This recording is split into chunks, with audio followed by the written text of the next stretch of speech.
What's going on? Welcome to today's video.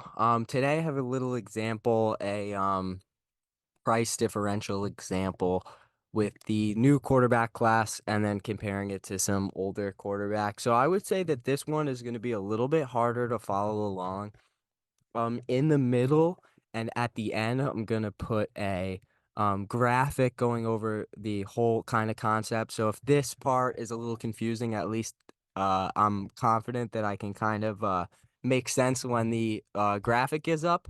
But anyways, what I'm gonna be comparing is this brand new 2023 Prizm AR numbered out of 225. So I could go into a little more depth on like the other sales of this stuff, but I want to keep it a little simple. So just give me a break on the numbers that I use, kind of. I think I rounded pretty conservatively to kind of go against my point almost. So with that being said, let's just get right into it. So this AR sold yesterday for 430. I have this marked as a $450 car. I do think it's going to go down, but right now I'm just valuing this at about 450. Then we have the AR Prizm Auto, which sold as well 2 days ago for $550. So now let's compare it to some older quarterbacks, some quarterbacks from the 2020 class. So there's no out of 225, the closest is out of 249, which is close enough, I think, to compare. This Jalen Hurts is about $200. The reason why I kept this a little bit is most of these cards by now are all graded. And the next example I'm going to show you, so all the nines are about 215, 190, 230. So I have this valued at about $200. Maybe I rounded that a little more conservatively. Jalen Hurts Prizm Auto, again, it's hard to find raw for 465, but you can see the PSA 9s 530, 550. If we're going off the fact that a PSA 9 is pretty close to raw, similar, I have this autograph valued at about $500. Next up, we got the Joe Burrow, same class, same card. The out of 249 orange sold for about 530. Again, PSA 9s or more. Most of these are graded, so it's hard to find raw comps. But I valued this at about 550, which is about the same I gave the AR. It was about 430. I rounded up 450 Joe Burrow. 530 rounded up to 550. And again, the Joe Burrow Prizm Auto, which is really hard to find. As you can see right here, that says large surface scratch on the back. That's the reason why it sold for only $800. If you look the Prizm PSA 9s, the auto, sorry, I meant to just say PSA 9. The PSA 9s are selling for about $1,300. I gave this card a raw value of about $1,100. So I hope that that's conservative enough for you. So looking at the graphic now, hoping to wrap this up, the cards on the top are comparable. I hope we can all agree to that. They are rookie numbered Prizm to 225 and to 250, which is very similar.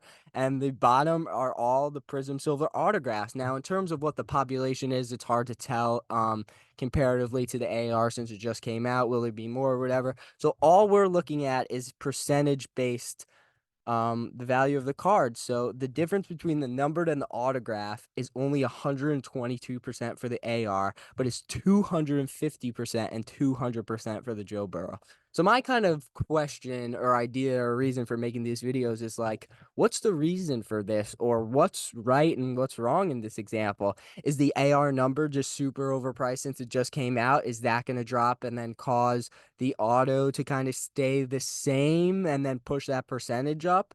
Or are the Jalen Hurts and Joe Burrow numbered cards undervalued? Are their autographs overvalued? It's just kind of the point of this video. So if you have any input on that at all, I'd like to know. So yeah, how do you feel like when you see these numbers, what does it make you feel? Which one is overvalued? Which one is undervalued maybe? And yeah, let me move on to the second example, which I'm a little more excited about. So again, comparing the Prizm, we're going to keep with the numbered version for these, which is these ones, I'm sorry.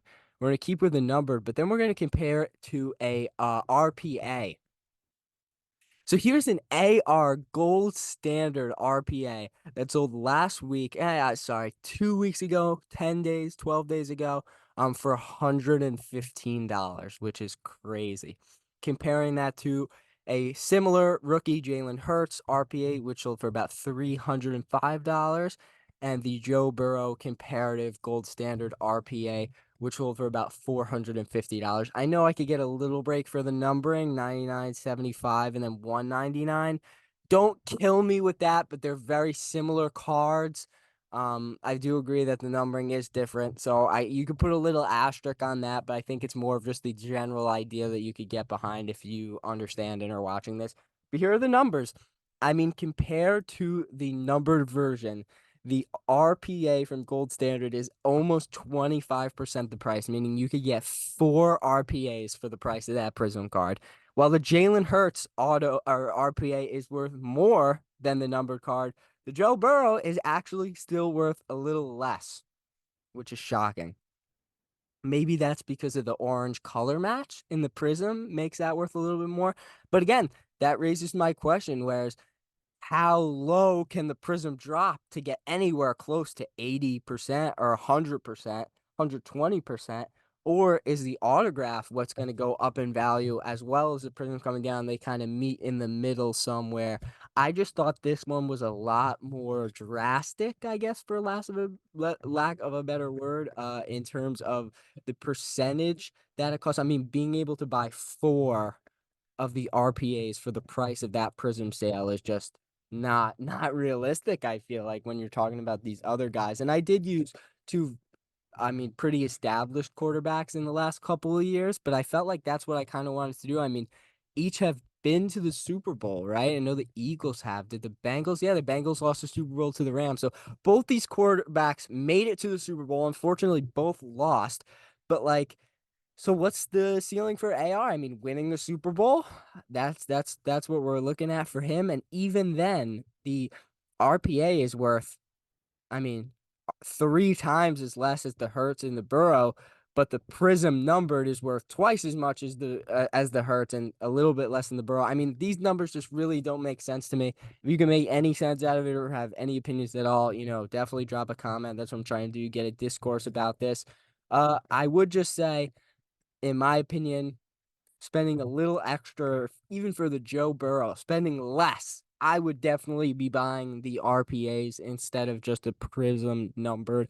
Although that jersey is probably fake and that autograph is just a sticker, which basically makes it the same piece of cardboard that the numbered Prizm is. I just think it has a little more collectability with the autograph and the patch is perceived by the market. And if you could get 4 of them for the price of that for the Prizm, I'm definitely jumping on that opportunity. So yeah, let me know what you guys think. I appreciate it as always. God bless.